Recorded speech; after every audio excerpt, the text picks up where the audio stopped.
ain't got no kick it. I ain't got no kick it. I ain't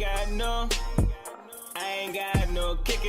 What's up, bro? How y'all doing? So, listen, we got another story time for y'all boys today. I feel like the last one was pretty entertaining. I done had a wild life, you know what I'm saying? This life that I live has been wild, you know? So I decided to come back with another one. If y'all enjoy this one, what'd you know? I'll probably come back with part 3. My first girlfriend that I had in 2nd grade. Now, I know what you're probably thinking, like, but what the hell was you doing in a relationship in 2nd grade? But listen, that was probably the longest relationship I ever had in my life. There was this girl, she was my next door neighbor. We lived right here. They lived right there. I know her full name, like I know her first, middle, and last name, but I'm gonna just say her first name, right? Her name was Carrie, right? You gotta remember, I was in 2nd grade, so I don't necessarily exactly remember how we got into a relationship. All I know is we used to play a lot, right? So I used to go over our house. My sister used to go over their house. We used to just play, you know, we were next door neighbors. Now, Carrie was from the islands. I think she was El Salvadoran, something like that. She was like an island girl, you know what I'm saying? She had pretty hair or whatever. She was in 2nd grade, I was in 2nd grade. We was both chilling. We ended up getting into a relationship, cool and dandy. When we got into a relationship, that's when things started getting real. I didn't think nothing of it back in the day because I was in 2nd grade, but now that I'm grown, I'm like, who the hell was watching us? Why was I able to come to her house and do things? I think her parents were like at work and her brother was watching her, but her brother didn't give a damn because he was upstairs, so you know what I'm saying? He was young too. He's probably like 13, but we were in 2nd grade, so you know, that's a whole different age difference. Nobody told me that this little girl was fast as hell. So peep, I'm sitting down on her couch one day. She goes somewhere, right? I'm sitting down and then she comes back in the living room. She sits on my lap. When I tell you my little thing said, all right, it was more like this. But listen, everybody in 2nd grade, everybody said they had a king cobra dick, so I was just kind of going with the flow. You know, her buttocks is on me. You know what I'm saying? It's on my private part. I'm over there like, oh my gosh, I've never had this type of feeling on my area before. You know what I'm saying? So I'm like, whoa, big guy.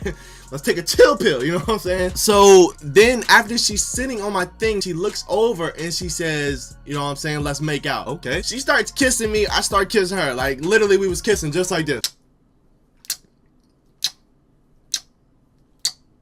I'm talking just back and forth, just kissing and kissing and kissing and kissing. I guess that got boring for her because one day when she came back in the living room, I was over there again. She sits down, she sits on my lap again.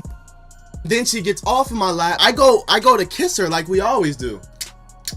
And she tells me that she wants to do a French kiss. I'm looking at her like, what the hell is a French kiss? She explains to me, she's like, basically, you take your tongue out, I take my tongue out, and we just touch them together. Bitch, you trifling as hell. You got spit in your mouth, and I got spit in my mouth. Why would I touch your tongue and my tongue together? I'm like, oh, nah. So I told her I wasn't trying to do it. So when I tell you, this girl literally had my heart in her pocket, right? I go, I ain't trying to do all that. She goes, if you don't do it, I'm gonna break up with you. So I'm over that joint like,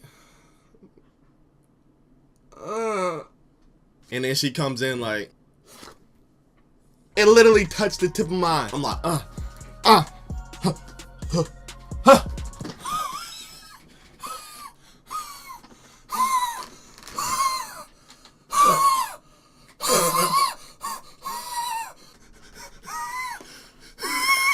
It was disgusting. So this is when the story starts to get good. So my best friend, Didabo was my best friend. That was my dog. Even though we got to fighting and he whipped my ass a couple times, that was still my guy. And one day, Harry's walking by and Didabo goes, yo, you see her right there? I was like, yeah, what's up? He was like, that's my girlfriend.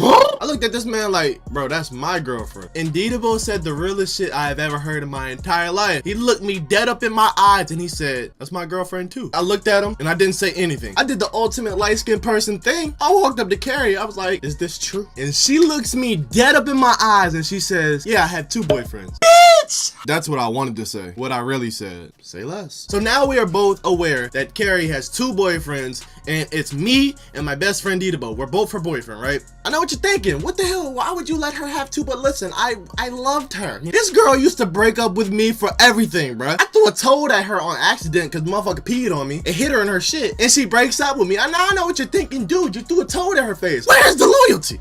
In that neighborhood, we played basketball and we played football, but we mainly played backyard football. We rarely went to the basketball court. Didabo was way better than me in football, and I was way better than Didabo in basketball, but we always played football. We never played basketball. So it got to the point we were always playing football. Right? And who's that on the sideline? Carrie. So she's single-handedly watching this nigga do me dirty on the football field. I mean, he is saucing me up. I feel like one time, this nigga made eye contact with her, smirk in mid-catch. Bro, this nigga pissed me off so bad. So we were playing two-hand touch, right? Because we were playing on the concrete. I was like, man, forget this, bro. I'm about to get my time to shine. So Didabo catches the ball, right? So I tell myself in my head, I'm about to rock this nigga. I guess Didabo already knew that I was getting a little mad and he could see the aggressiveness in my body. So as I'm going to rock this man, yo, Didabo literally put his shoulder down and ran my ass over on the concrete. And to make it even worse, all of the other people that we playing football with, like, ooh, he ran you over. I'm on the concrete. I just got ran over. My shorty, well, our shorty, she's sitting there, damn there, looking at him laughing and shit. And I'm on the floor. She laughing. I'm like, bitch. So the next time we see Carrie, me and Didabo, we at the basketball court. We're not playing basketball. We're just chilling at the basketball court and we're talking or whatever. And Didabo comes out of nowhere. He goes, Carrie likes me more than you. I said, nigga, what? We touch tongues. And he goes, you want to bet? I go, do I? So he walks up to Carrie and he goes, Carrie, who do you like more? She pauses for a minute. She goes, Christian. If y'all don't know, my real name is Christian, all right? She goes, Christian, I like you right here, right? And she goes, Didabo, I like him to the top of the fence. So after that, I drew the line. I go, say less. Listen, I could not let this girl break up with me, all right? I needed her. I loved her. You feel me? At this point, Didabo done took my girl, my dignity, and everything, bro. And guess what? Didabo ended up breaking up with her. So Didabo comes up to me one day. He goes, you need to break up with her, bro. She had 2 boyfriends. She did you dirty, bro. I'm like, nah, forget that. So Didabo goes and tells my older brother that she had 2 boyfriends. So my brother comes outside and he goes, what? Break up with her. Nigga, I won't get no ass with her. Forget that. I left that bitch. So Carrie ends up getting into a relationship with another dude that we know named Christopher. But see, Christopher wasn't like me and Didabo. Me and Didabo were like 2 little ratchet, badass kids. We were just bad as hell. We was always fighting. I literally recall jumping people. Like, we were literally beating people up for no reason. But Christopher was smart as hell. I remind y'all, we in 2nd grade. This nigga literally knew his times table. You don't learn them shits till 3rd grade. Nigga literally had the audacity to come at me and tell me a division problem. Nigga, how do you know that? But long story short, man, that little girl was fast. I got my heart broken. The moral of the story, I guess, is don't ever settle for less. You know what I'm saying? You can always do better and you deserve the best. Even though we was in 2nd grade, I should have broken up with her, you know what I'm saying? And Didabo shouldn't have wiped her too. It is what it is, bro. Let me know in the comment section if y'all want to see more story times, bro. And also let me know what else y'all want to see on the channel, because you know what I'm saying, we're lit around these streets, bro. Bye. And I'ma make it happen while I'm here right now. It's getting scary, I don't think I got a fear right now. I pray to God that it don't get me killed right now. And y'all gon' listen, I swear to God, y'all gon' hear my sound.